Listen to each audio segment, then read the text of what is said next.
Welcome back to Worst Seats in the House. Mike Russo, Anthony LaPanta, coming to you from the Aquarius Home Services studio at Split Rocks. Nice of them to build us a studio here, Anthony. It was nice. How have you been? I've been good. It looks like you got your hair cut today? No, I got it cut in Boston. Oh, nice. How was that? I felt like a hippie early in the trip. And so I found a barber in Boston that was open on a Monday. Went in there. I had 2 off days in Boston. Yeah. It's a long trip. It felt like we've been gone for a month. And it's interesting because you get in such a routine during the hockey season where it's like off day, game day, off day, game day. And anytime you're on a trip where you have 2 off days in a city, it feels like it adds a week to the trip. Because the first day you're wandering around the city and like, I don't really have anything to do. I don't have any prep to do for the next game. I can do that tomorrow. And Boston's a great city to have an extra day. It was disappointing we didn't get an off night in Montreal to have a full dinner. We did stay after the game, but did not get a chance to have dinner there. But a trip with Lou Nanny, and I had dinner with he and his family. I have no idea what day. The day before the Boston game, which was fun down in the North End. Had a great dinner down on the waterfront the night before.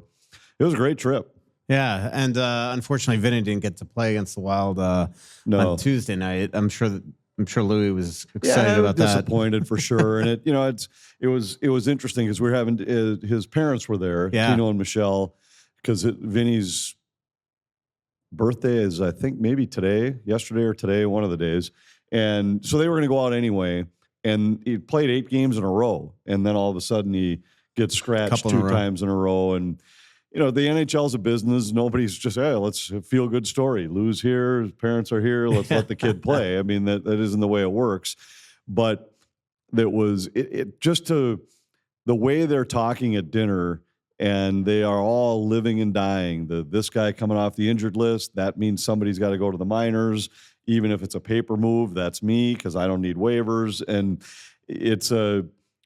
there are a lot of glorious stories about life in the NHL, but being the guy that's on the bubble every single day of your career isn't one of them. And it's every day in the NHL is a great day, but it really is something when you watch guys like that and just how down they are, knowing here my parents are here, my grandpa's here, and I'm out. Perfect segue to the Minnesota Wild because Travis Dermott's probably feeling that right now. His walking papers were signed the second that Tim Stützle's face was driven into the ice by Ryan Hartman, because Ryan is on the 23-man roster right now. They just picked up, coincidentally, his best friend, Vinny Hinostroza. Yeah, Hinostroza. Sorry, I'm like choking here. Hinostroza. Got to grab some waters at some point. Hinostroza off waivers today. I chatted with him. He's 50% off a Giggly. Yeah, I know, exactly. So he's super excited to get here, but he's the extra forward. Lauko was placed on IR today, but at some point, if the Wild have another injury at forward, I mean, they're not going to carry 8D, especially with one of their forwards being suspended for the next 10 games or 9 in the next 10. And so Travis is just sort of biding his time now. And, at some point, probably sooner than later, he's going to be put on waivers and sent down to Iowa if nobody claims him. Maybe Edmonton takes him back, and then they can assign him right to the minors. That would be permissible for them since the Wild grabbed him from Edmonton. But let's first start about talking about the Ryan Hartman incident. I mean, that was an interesting. The whole game he was running hot. It was clearly by watching it. The other thing that happened that period is that he was in it felt like prolonged battle with referee Garrett Rank. And I think that Rank's eyes were constantly on him. Yeah. It started in the corner when he had a stick knocked out of his hand. And then talking to Louis Nanny during one of the off days, Louis said that the entire TV timeout they were fighting. They were, although most of it was Hartman yelling at Hamonic, and Rank just got in the middle of it and said, hey, wait and do your talking on the ice. That led to Hartman and Rank having a little exchange. Most of the argument, while Rank was standing there, it was actually with Hamonic, who had thrown a hip into Hartman at the blue line earlier in the game. Hartman thought it should have been an interference call. And look, his wires were crossed. There's no question about it. And when Stützle accused him of diving after Stützle two-handed him coming out of the corner, and Hartman did get an embellishment penalty on it. Did you think it was an embellishment? Because I did not. I did not, but But I guess that was my point of the fighting Yeah. with Rank, because I think Rank just decided to give it to him. I think there's probably some of that. And I mean, he did sell it, but he did get two-handed across the shins. So it's hard to say you're embellishing anything. I just think it was at that point, the frustration level with the team was high. We've seen this happen to Hartman before, where something happens, and it was one of those nights for him for sure. And it was a mistake. The play with Stützle on the faceoff circle just cannot happen. It's unacceptable. The suspension was warranted. I thought originally my guess was it was going to be 8 games, ended up 10, which, to say that's really, it's close. It is close, but it's also not close. I mean, that's a ton of money that you're talking about. Every game is 12% of a guy's salary. I mean, that's a big deal to be 10 instead of 8. So I know John Hines said publicly he thought it was a little high. I just think it was a mistake you can't make. It's crucial for this team right now with Kaprizov out of the lineup. They can't afford to have a potential scoring type guy out of the lineup. No, just not a good play. And I know that during hockey games you're not thinking about the bigger picture here and all that, but it does. When you look at it, it comes across as selfish because the team's already without Kaprizov. They're banged up. They're now fighting for their playoff lives. I mean, I don't think they're going to fall out, but they are now up against it. And then you take in which again, Ryan's not thinking this on the ice, but when you're suspended, you are part of the 23-man roster. Your cap counts. This is all stuff. Now this takes him past the trade deadline. It makes Bill Guerin's life even more difficult at the trade deadline. And again, it's going to cost somebody their job on the roster because now they have a wasted roster spot on a team that absolutely couldn't afford it. Well, now it seems inappropriate to even share, but before the trip started, well, after the Chicago game, but when we were in Toronto, and it was during the morning skate, and we were just chatting about the Wild lineup and how we thought Brodin and Johansson might join them at some point on the trip. But we were talking about who has to step up, and that was going to be one of the topics we were going to discuss in the pregame show with Louis. And Louis had made the comment, like, I wish I could be the guy and pull Hartman aside and say, just play free. Don't worry about penalties. Don't worry about anything. Just go play. Play free. And he said, that's when he's at his best. And I kind of looked at him. I said, Louis, I couldn't disagree more. They've been trying to rein this guy in for a year, and he hasn't had the greatest offensive year, and that's, I'm sure, why Louis was making the comment he was. But I said, this is not the guy you just say, take the reins off and go let her rip, because who knows what might happen. And sure enough, 2 nights later, that is what happened. Yeah, and obviously all eyes are on him, and the referee's eyes were on him. And again, the reason why it wasn't bright on Ryan's part is regardless of whether you're fighting with Garrett or Rank or not, Garrett's a veteran referee at this point, and he is well aware that they just had this run-in, the shift before, the embellishment call, the two-handed slash. Now, Garrett Rank is looking last play of the second period. It's Hartman versus Stützle on a faceoff. Obviously, an astute referee, and we talk all the time about how it bothers us that referees don't have a feel for the game and don't understand what's going on. Garrett Rank is absolutely focused in to make sure Ryan doesn't do something stupid, and he did something stupid. And it's that simple. And, when Ryan, and again, I like Ryan as a player, but when Ryan goes and tells the Department of Player Safety that this was an accident, well, remember the Department of Player Safety last year on December 31st gave Ryan the benefit of the doubt on a quote-unquote accident when he cross-checked Cole Perfetti in the teeth and off a face-off, very similar sneaky play. They gave him a fine rather than a suspension. And that context is in their head when they're making this determination. Well, especially when that one, then after the fact, guys came out publicly to make, I mean, I know they technically don't use that, but it's in the back of your mind. Absolutely. When the guys came out and Hartman even said that he did it on purpose. So as payback, it is unfortunate. And I don't doubt for a minute that the embellishment call on the slash by Stützle was because it was Ryan Hartman. But he's earned that reputation, and unfortunately now he's going to have to live with it. Now, 10 games definitely seems excessive. I agree with you. I thought it would be maybe 6 or 7. From really diving into some of the long suspensions, the one comparable I think that they really used in this situation was Alex Burrows against Taylor Hall a couple years ago. More than a couple years ago, but the old quote, not a hockey play, sort of a similar, Alex was a knee to the head, so similar to the head. And then the other thing is clearly a league saying to Alex Burrows, we are tired of dealing with you and we're going to send you a message. And that was the similarity here. So we'll see what happens. Ryan, on the NHLPA is the one that has to do it on Ryan's behalf today, filed an appeal. That goes first to Gary Bettman. Bettman will then make his decision. He could lower it. But if it's still 6 or more games, then it will go to an independent arbitrator. And usually when it goes to an independent arbitrator, generally what happens is by then we except for Tom Wilson, because it was such a long suspension, and coincidentally the arbitrator reduced it to 14 games, and he actually returned against the Wild, and in that game hurt Devin Dubnyk by crashing in the net and concussing him, but whatever, I digress. But in the one thing here is because of the 4 nations and the long break, theoretically, this arbitrator could wind up hearing the case really early in the process, which is why I'm sure it makes a lot of sense for Ryan to appeal here. Maybe he gets some games back and certainly some money back. So we will see. I always find it interesting. Worth a shot. I mean, you have nothing to lose. Absolutely. You're on the shelf doing nothing anyway for 10 games. If you can get it reduced down to 8.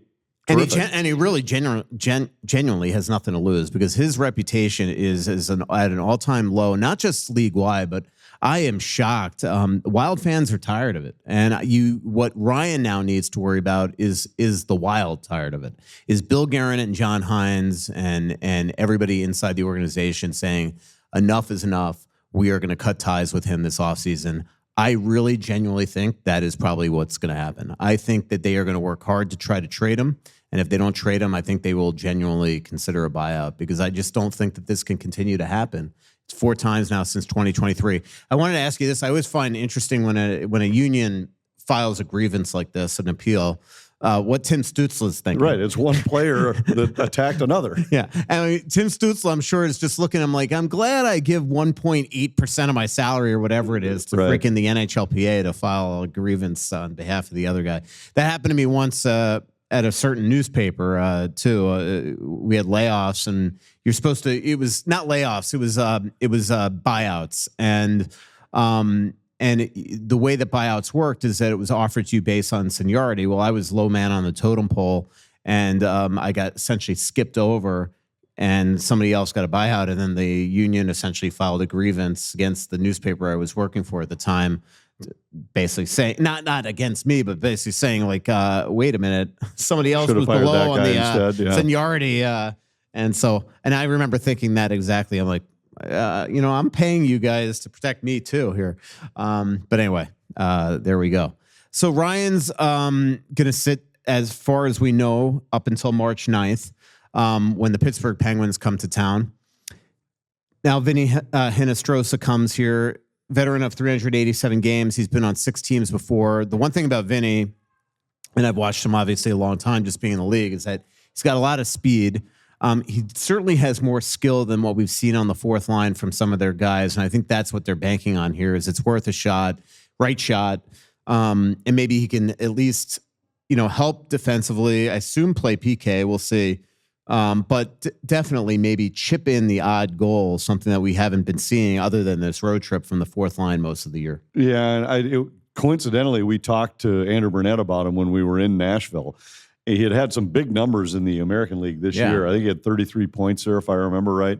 And he said he's got speed. We're kind of intrigued by him. He just didn't do anything when he was with I think he had 1 point in 13 games with Nashville, if I remember right, this 2 year. assists. And he had 1 year, and I remember seeing him in Arizona the 1 year where he was playing in a relatively significant role for them. It was approached 40 points 1 year in 74 games or something. He has a little skill. I don't know. To me, you might as well take a shot. Why not? And at this point, especially if Lauko's banged up again. The 4th line I thought was good on the trip. Husnudinov looked like a different player after he scored his goal early, started to skate, started to make plays. But the reality is, I mean, those guys, if you're counting on those guys to score on a regular basis, you're probably in a tough spot. Right. And the coincidence is that Hinostroza and Hartman are best friends, grew up together in Illinois. Actually, Sorensen, the Chicago Blackhawks coached both of them for 2 years in Bantams. They played against each other in the Mite State Championship. And then they were together for 4 years on the Chicago Mission. They were in the Bloomingdale Bears football team. They were teammates for a year, played U.S. World Juniors, Rockford Ice Hogs, and then obviously as rookies with the Chicago Blackhawks, they were actually roommates. So what are the chances? I mean, it's amazing sometimes the way life works. Ryan Hartman's suspension gets Vinny Hinostroza a new job with the Minnesota Wild when they were trying to send him back to Milwaukee. So pretty crazy. It's nuts. Let's talk about the last two games. Shutouts. I think the Ottawa game, I think we all know what happened. I mean, it was obviously not good. It was one of their worst. They've in a season full of, really oddly, 4, 5, 6 goal losses way too many times. That was by far their worst game, I thought, of the season, and specifically on the road. But now they can't score. And the top line this entire road trip just didn't produce at all. The one thing I'll say is, and I don't know if you're going to agree with me or not, but when this team was winning, for the most part, Marco Rossi was centering that top line. Eriksson Ek just has not been himself all year, at least offensively. And you do wonder if now that they're at home, if they make at least that move and put Rossi back between Boldy and Zuccarello. Yeah, perhaps. I mean, when they were at their best was when Rossi was with Kaprizov and Zuccarello, and then Boldy was with Eriksson Ek, and they just have. I think they were hoping Boldy and Ek together would recreate some magic. But I think maybe you try to split those guys up right now and play Rossi with Zuccarello. Johansson's been good with those guys. He actually was good with Boldy and Eriksson Ek too. So, maybe you try to do something where you balance out those lines a little bit, because I didn't think Marco was great on this trip. I thought he struggled. Eriksson Ek just hasn't. He's been snake bitten most of the year. And yeah, the Ottawa game was almost like a team due for a letdown. They had the grinded out win in Toronto, then the emotional night in Montreal, 3 and 4. And I remember, in fact, we did the podcast that morning, and when you asked me about it, I said I thought going into the trip this was going to be the toughest game of the trip. Was the Ottawa game, and it was. Now I didn't think they were going to get beat 6-0, but in the game, when Hartman took that major to start the third period, short for 5 minutes, down by 3, you knew that it was trouble. And even if they only get one and make it 4-0, it was going to be game over. And as soon as they scored the first one in the opening minute and a half of the period, you knew that it was just headed the wrong way. Felt badly for Gus because he actually played pretty well in the game, but gave up 6. And we had a graphic on it that I think we used the graphic in the Boston game. It was the second worst shot differential game they've had in the franchise history. Yeah. Got outshot, 52-16, I think, in the game. The Boston game, I actually thought they played pretty well and probably had better chances than the Bruins did over the course of the game, and just couldn't score. Swayman was great that night, and it would have been a game that if it just happened by itself, like let's say that game happens in between Chicago and Toronto, you probably don't think anything of it. But because it followed Ottawa, now you're saying, holy cow, now the team can't score. And it really, to me, the Ottawa game, throw it away. It was a terrible night. The Boston game, they played the way they have to play. They just couldn't score. Yeah. Obviously, with Kaprizov out, they need their top guys scoring. And as you mentioned, Rossi had I agree with you, a terrible trip. I mean, that game in Ottawa had to be his worst game of his career. I mean, I know he wasn't on the ice for the third goal, but he was on the ice for the third goal because of a perplexing decision. After losing a puck battle in the corner, he takes a really odd line change. First 2 goals, I thought he was largely responsible for. I think Boldy's getting back to being perimeter. Although I thought he was good in Boston. Yeah. I think he had 10 shot attempts and 6 shots on goal. He just missed. He was in position to score. I thought the first couple shifts of the game. Can you imagine, though, how many goals Boldy would score if he went to the areas that Marco does? I mean, he just relies on one-timers from angles, and it's get to the net, man. And which is how he was playing when he was playing with Eriksson Ek early in the year. I remember Hines talking about that one of the reasons he thought those guys were good together was because when Boldy played with Eck, he played like Eck. Yeah. And we haven't seen that much lately. I think it's a team right now. Find a way to get one out of these two on this homestand and reset coming out of the break.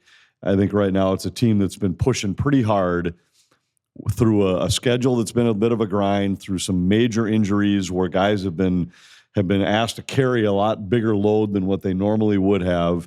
And I think it's just a team right now that they need a break. Yeah. Maybe as much as any of the other contenders in the West do. Yep. Carolina comes to town. One of the Wild's most impressive road wins of the season was against Carolina. Different Carolina team since the last time we saw him. Taylor Hall's on that team. Mikko Rantanen's on that team. So, Mikko will be diving all over the ice and probably goading Jake Middleton into some aggravating penalties. We have a microphone up here, by the way. Anytime anybody that wants to come on up, feel free to ask questions. Hockey isn't the only thing happening on the ice, and as lakes are freezing over, it's time for ice fishing. OnX Fish offers the most comprehensive fishing tools for increasing your confidence and success on the hard water. Use the Fish app to find new places to fish and sort lakes by species, abundance, trophy, and keeper potential. OnX Fish also shows you hotspots, lake-by-lake regulations, and private and public land ownership information. For a limited time, download OnX Fish for free in Minnesota and Wisconsin, or go to onxmaps.com/fish to get more information on the app that is changing the game on ice. Royal Credit Union is your trusted advisor for all your business banking needs. Whether you're starting or growing a business, Royal offers a full suite of business account and lending solutions to meet the needs of your business now and into the future. Royal has business checking and savings accounts, business certificates and money markets, treasury management services, and business loans. Choose Royal Credit Union as your business's financial partner and get started today at rcu.org/royalbusiness. Insured by NCUA. Loans subject to credit approval. Equal credit opportunity. Hey, have you been dreaming of a lake cabin lifestyle with boating, fishing, and family fun in northern Minnesota? Well, lately I've thought a lot about how cool it would be to have a getaway like so many Minnesotans. And if you're like me, you probably think that owning your own lakeside getaway is beyond your budget. Well, if you think lake cabin real estate prices keep going up, well, think again. This is Russo, and I'm here to tell you there is an affordable way to enjoy a cabin lifestyle and all that goes with it. And yes, I said affordable. I founded a Clamshell Beach Resort, which is located on the Whitefish chain of 14 lakes for you and your family to enjoy. Here's how. Clamshell has lake homes that offer deeded fractional ownership, and the keywords there are deeded and fractional. You own it. Imagine having 5 weeks a year to enjoy Clamshell with its beaches, pool, and lodge that's full of kids' activities. Is golf your game? There's a great golf course right across the road. Like winter sports? Well, you can go ice fishing, cross-country skiing, or snowmobiling right out the door at Clamshell. And there's no maintenance, no grass mowing, no snow removal. It's done all for you.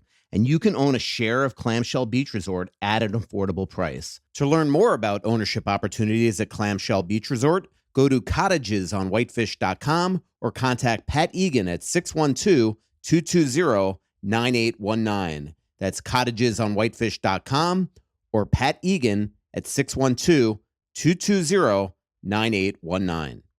Let me throw you. Last week we had a little bit of an abbreviated show, and we didn't get to Vinny's last two thoughts. Yeah, let's go for it. He called me today to say that he really wanted to hear your opinion on him. So the first one is, right now, contracts and everything a part of this equation. Would you trade Brock Faber for Connor Bedard? No. Why? That was his question. Oh, okay. But I think it's an interesting question because of the fact that, you look at Bedard, he's got one more year on his entry-level deal, I believe. Mm-hmm. And then you're probably looking at a guy, he's going to probably make 13 or 14 million bucks, right? Yeah. Where Faber's on an unbelievably team-friendly deal. Yeah. How many general managers do you think would make that trade? I don't know. I mean, I don't know. I think almost all of them would trade Faber for Bedard. Yeah. Because they'd look at it and say, we got a chance at a generational type scoring guy. Right. I don't like his game. Yeah. I would agree with you. I mean, I also look at it from a standpoint that those general managers probably don't get to watch Faber play and his subtleties the way that we do. I think $8.5 million in a couple of years is going to be a bargain for him. I think it's going to be one of the best team-friendly contracts. The only reason why I would even think about going the other direction on it is because Faber might be a guy that is – there's more Brock Fabers out there than number one overall pick centerman like Bedard. And the other thing is that Brock – his defensive game and especially his penalty killing, which is going to have to improve. That's going to have to be his cup of tea. And I think all of us that look at him as an $8.5 million defenseman got to realize that with Boyum here, that he's not going to be a number one power play guy. So a lot of those numbers that he was able to generate from November on last year when he was on the number one power play, it's just probably going to be impossible with how little ice time the number two power play gets in this uniform. So, that would be one thing. The numbers might not be there, but he could still be just as good a player. And, right now with the top four defensemen back intact, you get a chance to see it, that they are two of the top 8 tandems in terms of goals against per 60 minutes in the NHL. Mm-hmm. He and Middleton are like number 8. Brody and Spurgeon are number 1. And let me give you this one, Vinny. All right. Vinny's dad.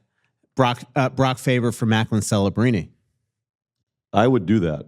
Wouldn't. I would. Yeah. There's one that I would. And I like Celebrini's game so much better I than do too. Bedard. But I would even consider the Bedard deal only because of the fact that you just don't get number one overall picks very often. And there are some things in Bedard's game, like his release is different. And I personally don't like his game right now, but I think some of that can be coached. Yeah. I think he's a lazy defensive player. I've been the guy on top or running the bandwagon for the fact he's minus 60 something. And I'm so tired of the people dismissing it, saying, well, his team's lousy. He's got one other guy on his team who's worse. As a plus minus guy. Not everybody's minus 60. But I just think sometimes when you get that guy that you have to take a shot. I would trade Faber for Celebrini. I mean, it's all hypothetical. Nobody's going to make that offer, but I think Faber is going to end up being one of the guys like bang for the buck by the end of his contract is going to be one of the best in the league. I just think you can find guys like that. I've watched Celebrini a lot here the last month, and I'll probably regret saying this, but that guy's got so much Sidney Crosby in his game. Like it's not even funny. Like he is he's just a puck hound, Where he really shocked me was the game the Wild's first visit there, when he was by far the best player on the ice, scored both their goals. But remember how many shifts like Bedard doesn't. Yeah, exactly. And that's where, I just remember him going into the corners with Marcus Foligno and coming out with it and not being at all intimidated as an 18-year-old that he's going into the corner with Foligno, that type of thing. What's Vinny's other thoughts? Here's his other question was, top-end forward prospects seem to have to spend time in the American Hockey League because they need power play 1, first line, top 6 reps minutes. Do defensemen need less time in the minors because being a 5th or 6th D in the NHL doesn't change as much as being a number 1 defenseman in the No, AHL? I think it takes longer for a D. I don't think it matters what role you're going to be in the NHL. So, I mean, you don't want a 5th or 6th D just being a sieve out there just because they weren't developed properly in the AHL. So I agree. And actually, so I talked to Vinny a little bit about it just because he called me to say, hey, are you going to get to my thoughts this week? And I said, part of it is I think that no matter what league you're coming from, you can't simulate the size and the speed combination in the NHL. So guys that go, whether they're coming from college hockey or the American Hockey League, they get away with so much because of the fact that they just don't get victimized when they make a mistake. And now all of a sudden you come up, and if you're a stride late to the front of the net, you can't move those guys. You have to make your puck decisions so much faster, and it's just there's no way to simulate that. I think defensemen almost without exception, defensemen take longer. Brock Faber might be the one guy who's different, whose game seemed better suited for the NHL than it was for college hockey. Yeah, I remember that. I remember when he was in college and the Wild saying this guy is pro ready. And I don't hear the same stuff about Zev. I think Boyum, when they sign him, they'll obviously put him right in the NHL, but I don't think that necessarily means he's 100% making the team next year, but we'll see right out of camp. But I think that Wild fans also need to temper their expectations and realize that not everybody's Brock Faber, and that if Boyum needs a little time in the minors, so be it. Any questions, come on up to the mic. By the way, I have a beef with Margot. So I hear that she's going. Wow, you're on my side or something? So This doesn't even involve me, probably. yeah, well, just the fact that she went out with many of the ladies from our Europe trips tonight and didn't bring them here. Like, why wouldn't you just bring them to split? Well, routes? especially because she just called me as I was walking in. They went to the vineyard in Stillwater, Seven Vines. So she was halfway here. Yes, I like Seven Vines. Yeah, you had a great wine recommendation there. One of your all-time best. Rosé. Yeah, it tasted like Kool-Aid. All right. Well, there goes our endorsement from them. Well, some of their wines are good, just not the one you recommended. Yeah. It tasted well until you showed up and absolutely just to share the it. story. We've been there a couple times, and Yeah. they actually do have a couple wines that I like, and they have a couple local grapes that are interesting. They have one that's a Marquette grape that's good. But we show up, and Russo's already there, and he's ordered a rosé, and he said, "But this rosé is incredible." So the lady comes to take our order, and I said, "Well, if he says it's that good, we'll just do a bottle instead of a glass. Let's grab a bottle." They come with this bottle, and I took a sip, and I'm telling you, it was Hawaiian Punch. It was the worst, most vile glass of wine I've ever had. Oh my God! And First, then Alice, we are 100% having to cut this out. We're gonna get sued by Seven Vines. And so then Michael takes a sip of his and says, "Oh yeah, I think it's getting worse as it's been sitting on the table." It was really good. It was good until you came and sewered it and just ruined it in my own head, and then I couldn't get out of it. Yeah, But I guess, the ability to think freely. I guess this was the first wine that didn't get better with age. Oh, bad. It was bad. Jeez. So needless to say, the rest of the bottle know. got sent back. You better check with the bosses if this is okay to be on the air, because we're going to find out tomorrow that they're like this close to some big endorsement deal. Well, I did say I do like that. I honestly do like their wines, and their the setting is none really of this cool. none of this is going to help the owner of Seven Vines right now get less angry. I'm going to steer the people the right way. Do not try the rosé, have the Marquette instead. All right. But the setting is cool. Anyway, but the point of your story is that, so you're halfway here. Why didn't you guys just come here? But by the way, we do appreciate all you people coming out and braving the snow tonight. Because as opposed to stopping at Seven Vines on the way. Yeah, because clearly Margot just decided that on a snowy night she's going to go drink a bunch of wine. Question. My question is about the Wilds development system, and specifically the D-men down in Iowa. If you preface this by saying that Billy's had to go outside the organization to bring in Middleton, Chisholm, Bogosian, Faber, why is it that the handful of guys Merrill, Kulikov. Why is it that the handful of guys we've been hearing about for 2 to 3 years in Iowa just haven't had even a sniff of the NHL and the Major League roster? And what does that say about the development that's going on down in Iowa? Specifically the D-men, Pert and Lambos and on and on and on. I mean, there were 5 or 6 names that we kept being told were the next generation of D-men. And the fact that Iowa can't seem to win for the second year in a row. So what is it that is or isn't being done down there? Yeah, I mean, I can't answer that really totally educatedly, but I don't disagree with you. We were sold to basically, we've been hyping these guys up and they haven't made it. Now, is that how they are down there, or is it also Bill Guerin, in a win now mode, always feeling that he wants NHL defensemen or NHL players on this team? I think that is part of it as well.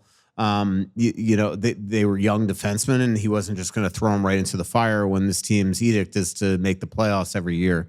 But you're right. I mean, Ryan O'Rourke was supposed to be a stud. I think he's not going to play in the NHL. Who knows about Parrott yet? Lambeau seems to be close. Why is David Spacek great at every single international tournament, but doesn't seem to be doing that at the pro level? That is something they are going to have to figure out. I think they do have to take Iowa more seriously than they have the last 3 or 4 years. It is, there's just no excuse for them to be as bad as they've been the last 3 years, and they have been bad. The only thing I'd say is the last 2 years, their roster's been crushed when Minnesota's Right. had so many injuries. So that last year, especially when you think about Yeah. the guys that were up here, but most none of of the those year, but defensemen that he was talking right. about. and the defensemen to me are a little bit of a. I think it goes back to the question we just had from Vinny, where I think sometimes those guys, they just take longer, and then they're harder to peg because you'll see a lot more guys miss on defensemen in the draft than high end forwards in the, let's say the bottom half of the first round and into the second round. I think it's just harder to translate guys' games. And in this case, it looks like, I agree with you, it looks like O'Rourke was a miss. Lambos, I still think, has a chance to be an NHL player. I think Damon Hunt has a chance to be an NHL player. Maybe not top pair guys, but NHL caliber defensemen. Interesting that he hasn't gotten his shot in Columbus. But you are right in the fact that, like, you know, and part of this to me is why it's not a big deal is that, like, they went out, they made an exceptional trade for Jake Middleton, traded nothing for him, literally. Kakinen was not an NHL goaltender. And they get him here, but then they go out and they get William in the draft. They trade Brock Faber, and if David Jiricek turns into something, so, like, to me, it really defrays, like, this being a big deal, and because they still have not only a really quality blue line with those top guys, but then you have these 21-year-old guys here, an 18-year-old in Boyum. And then obviously you add Jiricek and Faber. So to me, it's not the biggest deal in the world, but your point is fair without a doubt. So the NFL, they have replay assist, and if at home watching, you can see that the ball clearly hit the ground, they overturn it instantly, and as a fan, you can go, yep, and the game keeps moving on. Mm-hmm. Could you ever see the NHL going towards something like that, where it's a high stick for say, but yet never touched another player embellishes, we can all see as a fan at home that nope, it never touched the other player embellished, flopped on the ice, and we're going to the box for a penalty. Clear and obvious stuff like that. Could you ever see them going to something like that as far as replay assist? Well, they do it for goals, and they actually had it in place long before the NFL did, where they confirmed every goal in Toronto to say, we're going to confirm whether the puck legally entered the net. Now, whether there was interference or anything else, that was all subject for challenge later. But the first thing they did was, we are going to look at this and make sure the puck legally entered the net. All the other stuff is really tough because a judgment call on whether or not a player embellishes something is, I don't know you can do that with replay. They're trying to get there with pucks over the glass for delay of game, but even that, it's sometimes you just don't have the nature of the game is that the camera angles are different than what the NFL has, and they have a better chance, I think, to see more things. Where we had a play the other night where there was a delay of game call, and we just didn't have an angle that clearly showed that it had been deflected. We thought it had been deflected by the way the players reacted, but we didn't have an angle that showed it. And sometimes it's just the way it is. Yep. By the way, I mentioned our Europe, how Margot decided not to bring them here when she easily could have. By the way, we are going to Spain this. Oh yeah, but so the guy we have in Boston, I've told you about this guy, right? He's our A2 audio technician guy who's in the booth. But I found out after about 4 years of being up, went to culinary school, and he's a level 4 sommelier. Wow. So every time we go there, we talk food and wine. And yesterday I walk in the booth and there's a couple bottles of wine just sitting on the counter. The guy wasn't there last year. We pick up all these guys in whatever town we visit. And I just assumed Louis had brought bottles of wine with him because, I don't know, I had no idea what they were doing.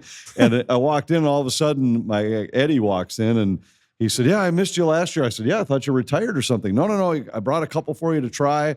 And I heard on your podcast you're going to Spain. So this guy listens to our podcast sometimes. So he said, I brought you one Spanish wine. But then he gave me about a 45-minute dissertation on Spanish wine to give us a little insight before we go. I'm excited for it, and especially after talking to him, because some of the Spanish wines I've had that I've liked, he said, you're going to like this better.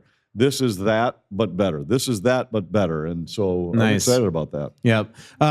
Still a couple more weeks if you want to sign up, but then we're, I think, closing it up. So go to defineddestinations.com, defineddestinations.com. Question, sir? Back to Hartman, where does the coaching staff's culpability come in when they could clearly see Hartman getting agitated to sit him and avoid what happened? I think there's a little bit of that for sure. And I actually thought about it after the fact because of where it was in the period. Now, Ottawa had last change, so I can't remember if it was after an icing or not, but it would have been his choice to put Stützle out there against Hartman, because if I'm Hines and I see Stützle on the ice, I don't want Hartman anywhere near him at that point in the game. But I really think they've talked to Ryan, and it isn't just this staff, it was the previous staff too. They've talked to him so much about, you've got to toe the line. You can't go over this line. That at some point the guy is an NHL player, and he's going to have to figure it out. Now, maybe this will be the one that catches his attention because of the dollars involved. Yep. I don't know. But I did think about that after the fact. I was like, boy, what if you just didn't have him on the ice for that face-off? I also think at that point, the frustration level for the team as a whole was at such a high level. That second period had been so lousy. You're down 3-0. They haven't had the puck for about 14 minutes. I think they had an offensive zone face-off and thought, let's put the guys out there that have a chance to make a play. Yeah. Hey, while this is on my mind, I want to bring to attention a real tough situation that happened with a 17-year-old in Vancouver late last month named Jackson Drum. He broke his C1 and C2 vertebrae during a hockey game in Vancouver. He's still in hospital in Vancouver, has had a trach put in and everything. He's from Alexandria, Minnesota. It's a real tough situation. They're hoping to put him on an air ambulance and get him to a hospital in Atlanta, which is extremely expensive. Don't know if insurance is going to cover it, all that type of stuff. You can go to the website. His grandfather is here tonight, and I was lucky enough to meet him. I've seen him on Twitter for years, so nice to put a face to a Twitter name. And it is givesandgo.com, right? givesandgo.com/pray for Jackson. So you can go to that website and make a donation and read more about him. So thanks for coming, Dave. A little bit of low-hanging fruit here, but what is the reason for the poor penalty kill? Is it face-offs in the zone? Is it not getting saves in a timely manner? Is it the way they defend them? Anthony? All of the above. And did we talk about this on a show recently? We've talked about it on the last 50 shows, I think. Yeah, perhaps. Face-offs are certainly a part of it, but it was, where were we on the road when I think it might have been in Chicago.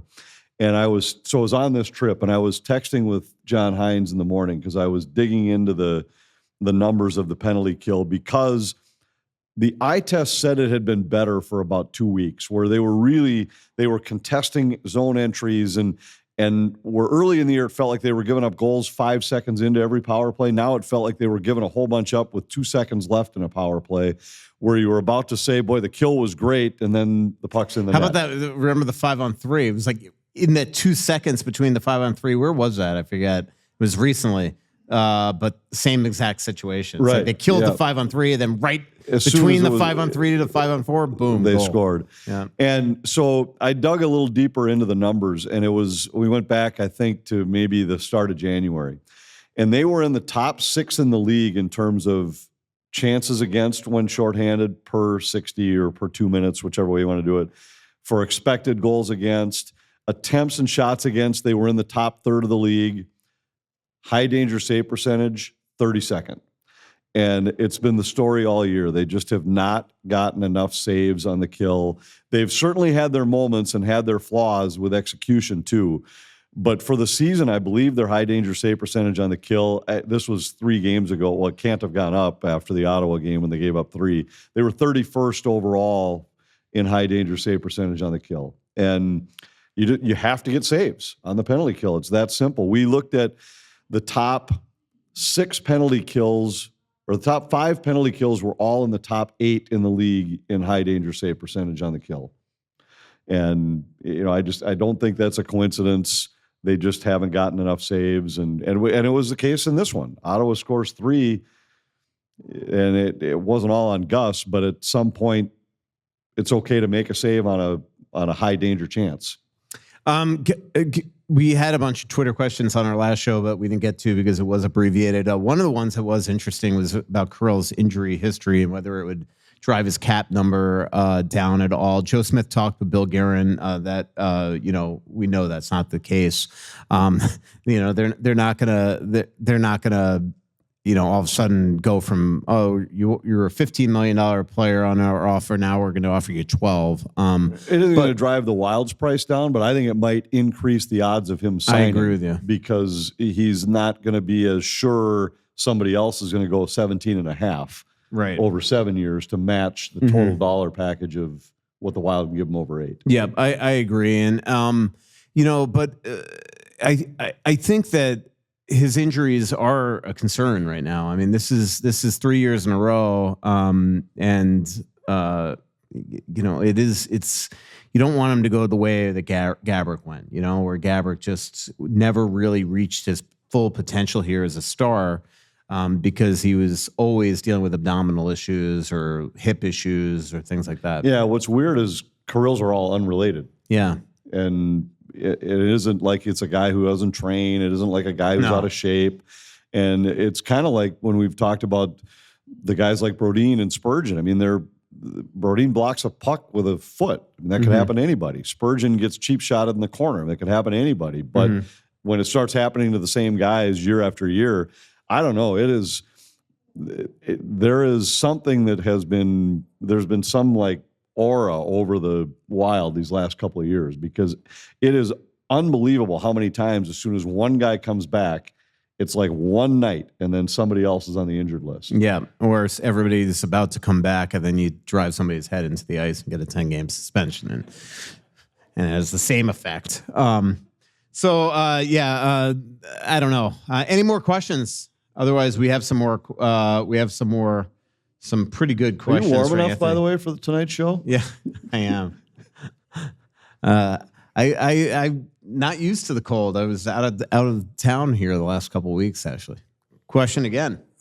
Next year is a long way off, but if Wallstat continues to struggle in Iowa and Marc-Andre Fleury is absolutely not coming back, and you've led me to believe that you're sure he's calling it quits, then are they still 100% or even 80% sure that it's Gus and Walls next year up here?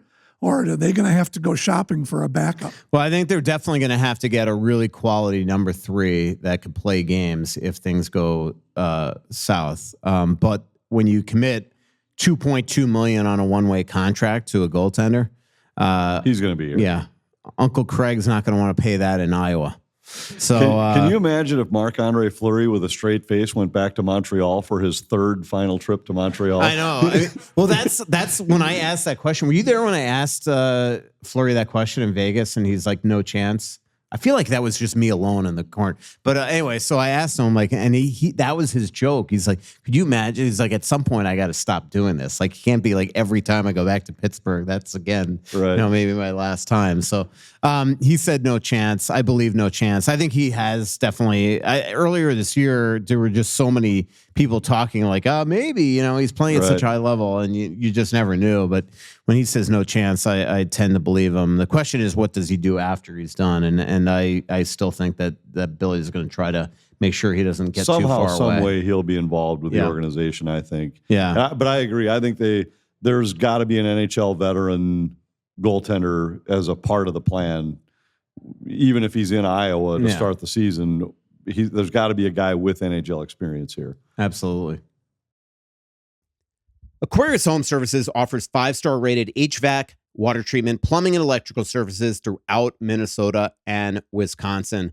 And I'm telling you right now, don't let the cold take over. Keep your home warm and worry-free this winter. And you could do this by saving $98 on repairs. for all furnace repairs from a company you trust this winter. And this $98 off deal isn't just for furnace repairs. It's applicable for plumbing and electrical as well. How do you get this? $98 off. Visit AquariusHomeservices.com to get your heat back fast. Go again to AquariusHomeservices.com. Aquarius, earning the right to be recommended. And don't forget to mention that Russo sent you. We love supporting local businesses. We love working with local businesses. I started buying stuff at Twill in the Edina Galleria a long time ago. When I started this podcast network, I was really hoping I'd be able to work with Scott Dayton, the founder and owner of Twill, and I was lucky enough to be able to do so. Now my closet is pretty much all Twill stuff. I don't get free stuff. I don't get discounts. I don't ask for discounts. I go there and pay full freight because I want to support a local business also because the stuff is awesome. Just bought a fresh batch. I'm about to go on a vacation with my wife. Everything I'm packing is Twill stuff because it wears well. It's comfortable. It doesn't wrinkle on planes. It doesn't wrinkle in suitcases. It comes out looking good. It wears like iron, and I'm never going to have to replace it. It's just so simple. Everything from casual shoes to dressy shoes to golf stuff to dress stuff to suits. By the way, you get everything tailor fit, which really helps me out. And everything from gopher stuff to winter stuff to summer stuff. They just have everything. So go to twillmn.com, sign up for email updates. They won't send you anything unless they have a very specific event they want you to know about. They won't spam you. And go in there and say hello. Tell them we sent you. It's just a pleasant group of knowledgeable people. They are experts at what they do. It's the best men's clothing store in Minnesota. Go check out Twill online and in person in the Edina Galleria. Keep the good times rolling without the regrets. Giggly THC beverages are your go-to for bold flavor and smooth vibes. Zero alcohol and no bad decisions. Just THC-infused cocktails, seltzers, and teas packed with natural ingredients and performance-boosting superfoods like ashwagandha and ginseng. Find Giggly at over 500 locations like Total Wine, MGM, and Cub Foods, or shop online at giggly.com. That's GIGLI.com. Ready to upgrade your drink game? Well, use code GIGLYNORTH for 50% off your first order. Giggly. Sip smarter, feel better. With Pietrangelo pulling out of the Four Nations, do you think that has any effect on how the Wild are looking at Brodin, or do you think they have a real faith that he's just going to be a number 7 and is going to be along for the ride? Yeah, I think that they are not. First of all, you have the USA GM. I don't think it'd be kind of awkward if then you go over to the Swedish defenseman when you're trying to get guys like Quinn Hughes to play her, and you're like, I think you should rest. In a lot of ways, because he hasn't played a lot of games here the last month, I mean, it'd probably be a great tune-up for him to get, as long as he doesn't get hurt again, it'd be a great tune-up for him to come back ready to go here when the schedule resumes. So I don't think so. I think that Brodin wants to play in it. I think he was hugely honored to get in there. I think all these guys are. Like Petro obviously is dealing with something, but they're like, it's gonna be interesting what happens with Sidney Crosby, who's the Canada captain. He missed practice today. He's clearly got hurt last night. Quinn Hughes is dealing with something. I keep on hearing that he's gonna have to pull out. Right now, they're saying it's too early to say, but if Quinn Hughes is out, I think surprised that he played the next night. Yeah. When we had the show the other night, I had watched their game the night before against Dallas, and he could barely make it to the bench on his last few shifts. Right. And he's already playing with like a mangled, I don't know if you ever see him take his glove off during these games. His hands are like different colors and stuff. So he's been dealing with an injury. How many times has Brodin come back from injury and just blown your mind with how he looks like he hasn't lost a step? It was the same on this trip. From the first shift, I was like, well, this guy looks like in Boston. Yeah, it looks like he's been playing every night. And he and Spurgeon were great in that game in Boston. They both were about 60% on expected goals when they're on the ice. I mentioned it earlier, they're number 1 in the league in fewest goals against per 60 minutes when they're on the ice together. And they're number 2 in expected goals for. So it's not like they're not creating anything either. I just think with those two guys both back fully healthy, this is a different team. Yeah. I don't know. I think that a lot of these guys are really excited to play in it. I'm doing this Jack Eichel story, and I talked to him today. And he grew up with Noah Hannafin. They're best buddies. When he got traded to Vegas, he's the real reason why Noah really re-signed for as long as he did there. But like just listen to Jack today. Like, I'll be honest, like cynically, I'm like, I was thinking to myself, I cannot believe I got to leave Sunday for 13 days to cover this make-believe tournament. And then, but talking to Jack today, I'm like all pumped again. Like, he is so ready to play Canada, play Sweden, play Finland, and try to, win, quote unquote gold for USA and use this as a precursor for the Olympics. I think Jack's going to be their best matchup center. He is such a great defensive two-way center for Vegas. A lot of people, even though I voted him second, a lot of people thought that he could have easily been the Conn Smythe 2 years ago for Vegas when they won the Cup. It's going to be a heck of a tournament, and this Team USA is really, really good. Yeah, and I agree with you that there isn't the hook of the Olympics to it, and when you only have the 4 nations in it, it loses a little luster. Especially when you don't have Russia in it, it loses luster because they are the best players in the league right now. I mean, like in terms of superstars, they have superstars, but even the Czechs would be fun to watch. Yeah. I mean, there's more good hockey teams, and if you had a bigger tournament, if you had 6 or 8, it might have a little more hook. I'm kind of the same way as you, though. Once these guys get on the ice, their competitive juices will make this fun to watch. But there was a lot of chatter about it on this trip with the obvious reasons. We were in Montreal. We were in Boston where the games will be played. We were in Toronto in front of the national Canadian media. So there were a lot more questions about it. I've actually talked to John Hines about it several times with his preparation going in as an assistant coach. That's been interesting. And so there's a lot. When you start to catch that buzz of the people that are involved with it and their excitement level, it does make you excited. But I know you're leaving Sunday for that. I'm leaving Sunday for 10 days in Costa Rica, so it's kind of the same. What time's your flight? It's pretty early in the morning. I don't remember. I might see you at the airport. Yeah, I got a 6 a.m. flight. It's possible. Yeah, I have no idea what time we leave. I just know we leave on Sunday. There's no way you would know. We have a game Saturday night. I know that. So no goals the last 2 games. Your voice is needed some repair, and it's gotten it. So I don't know did we talk about this last week? Margot, who's, let's say, critical of my play-by-play job usually, she now sends me texts with ratings on the goal calls. Like that one was 4.5 because you were talking out of 10. That was a 7 because you didn't interrupt him soon enough or whatever. So I'm striving for like above average on a nightly basis. I did get an 8.5 on one on this trip. I don't remember what it was. That was my highest rating so far. But her text was a little like I almost thought it came from you disguised as her because, well, at least your voice hasn't squeaked on a goal call in the last 2 games.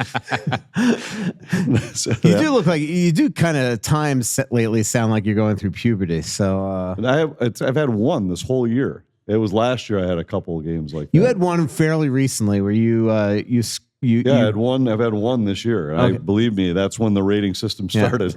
Well, which one was that? I can't remember. I remember 2.5 on that one. Yeah, I was watching on TV. A mirror broke in my house. Yeah, it was. I remember it. I don't remember where it was, but I do know. The ratings have not been great this year yet. I got to work on that. Question from Cal: what does a typical day for the players on a road trip? What's it like? How much sleep? When do they arrive in the city? So this was an interesting trip because it ran the gamut. You had the train, you had flights, you had buses, you had 2 off days between one, back-to-backs. So every day is different for players. It is, especially when you get 2 days off in a city, because now the whole routine is off.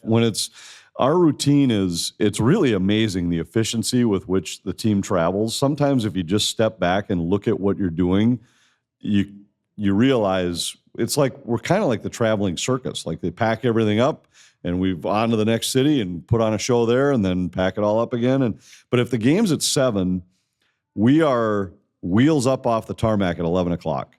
So, and that's packing everything up they need out of the locker rooms. All their equipment is on a truck that races to the airport before we get there. Our buses pull up. We get up on the plane, and they've got food and everything ready on the plane. And before we leave, the players then not only the appetizer things that we have, they all get fed an entree, and we usually have 3 choices on the plane before we take off. And then those of us back in Pleasantville they come and take our order once we're up in the air. But I mean, then we land and we're to the hotel.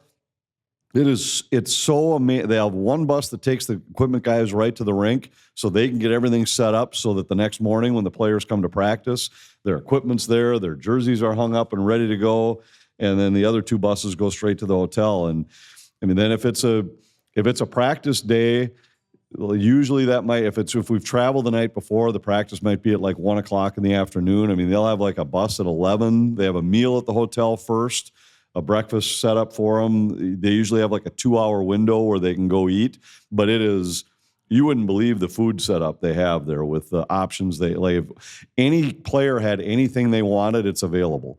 And then the bus will take them to practice, they have meetings, watch film, and then the bus takes them back. Then they're kind of on their own for the rest of the day. But the same is true on a game day. I mean, it is planned down to the minute they have breakfast, they have skate, they have a after skate meal, they have a snack before the bus leaves to go back to the rink. It's the efficiency with which they move on a daily basis is impressive. So when they get an off day, like for example on this trip when we had the 2 off days in a row, that's where they get a night where they can let her rip if they want, go have some fun.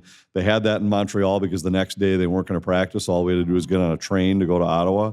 And in Boston when we arrived, that to have that Sunday, the full day off where they didn't have to skate, didn't have to practice, could go have dinner and do whatever they wanted. Those days are few and far between on the road. Yeah. I went to before the Chicago game. I don't even know if I told you, I flew to Atlanta just for that day to go to Trampled by Turtles show. And when I was backstage afterwards, I took a picture of their show day schedule because it reminded me of what it's like to be for you guys. And it's same thing from 5 a.m. to 1 a.m., everything to the minute, from sound checks to security meetings. Like, you never think about this, but after that concert in Paris, with that horrible, terrorist attack, like they have evacuation meetings on what to do if something happens while they're on the stage, their loadouts, everything. It was pretty fascinating. But it's a whole same thing, like this whole list of time by time by time of all it is amazing how it is like clockwork, and there's so many uncertainties you'd think with bus times and all, but it is. I'll look at my watch and 11:04. Here we go down the tarmac, and away we go. And if you're a minute late, they leave you. Oh, they will leave. Yeah. Now, when we're leaving, we're not telling you just Anthony. No. I mean, if you are a player and you are not gone, right? And now when we're leaving after a game, that's a little less of a factor because we're all on the buses going. But I mean, the game ends, and I'll get a text within 2 minutes of what time the bus is leaving to go to the airport. And if it says 10:20. At 10:19, the door's closing, the ramp's going up, and the bus is starting to pull away. One of the great stories back in the early 2000s, Terry Murray is the coach of the Florida Panthers. Brian Murray is the GM, his brother. And he was late for a team bus, and boom, Terry's like, go. Brian got left at the hotel, had to kick a cab out to Canada. Not an easy cab. You should have seen him when he walked into that freaking arena. He was steaming. It was unbelievable. And Terry Murray leaving his brother, who was his boss at the team hotel, he missed the bus. It is not quite the same in all sports. And we've had a couple entertaining, a little bit entertaining for us, where we've been leaving at the same time as the Timberwolves. And let's just say that if their charter, quote, leaves at 2, their players maybe get there at 2. They may not. So we've it's like you coming to a podcast. We've had 3 or 4 different times where we've been leaving at the same time, and I've texted my buddies on the Wolves plane as we're driving down the tarmac saying, "Hey, just what time does your 2:00 flight leave today?" Just out of curiosity, and I'll get a text from them like 2:48. Here we go. We're leaving because everybody's here, and I'm just saying, like, if a Wild player showed up at 1:52, they'd be left behind because. It's pretty lax. Like we don't go through security or anything. They randomly check a few guys, but they've said if we're leaving at 2, be on the plane in your seat at 1:45, which seems fair enough. But if you're not, they'll leave without you. We have a quick question. This is your last call. If you want to come up and ask a question, we're going to wrap up the show. Remember, Jackson Drum is check out It's givesendgo.com/pray-for-Jackson to check out and read about what he's going through right now. Question, sir? Something my 9-year-old son has picked up on your home broadcasts is the gentleman that holds the door for the player interviews. He always messes with his mustache. He wants to know why they do that. Probably. I haven't asked him about it, but the previous guy used to give a signal home. Yeah. We used to tug on his ear, I think. Yeah, if I Wes, remember right, when his mom, when she was going through, she has since passed, but it was like a little signal to his mom. I haven't seen the mustache. I haven't either, but I'm sure it is. I'm sure it's a little signal home. I'll ask him tomorrow at the morning skate because he works the morning skates too. I'll ask him. Any other questions, or we're going to wrap up the show? Nothing? Going once, going twice. We don't know our next live show yet, but I believe it's going to be March 12th. So pay attention on our social media or our next couple podcasts to determine when and where that will definitely be. It'll either be here at Split Rocks, at Elsie's, or at Tuttle's. We have 2 more pods the rest of the month. I'll be in either Montreal or Boston. Anthony will be in Costa Rica. You sure about this? I don't mind getting absolutely. a guest. Oh, yeah. We're for sure. All right. Cool. We might have live guests from Costa Rica, too. Is Vinny going to be there? No, AJ is, though. Okay, great. And then we'll have one last show after the Four Nations, before the Colorado-Utah trip. We'll figure out something. And then soon enough, man, the trade deadline's right around the corner. Unless there's a season-ending injury, it's going to be very, very hard for the Wild to do much at all. Thanks to everybody for coming out here to Split Rocks in the Aquarius Home Services studio. Thanks to our incredible sponsors, Aquarius Home Services, your local authorized dealer for Connecticut water treatment systems, Royal Credit Union, Twill in the Edina Galleria, OnX Fish, Clamshell Beach Resorts, and Giggly THC Beverages. And make sure you get your 50% off coupon right here at the front for Giggly THC Beverages. Talk to you next week, everybody. See ya. Thank you. So much coming out, there's nothing going in. I know that you feel like you're never gonna win. Oh, but the world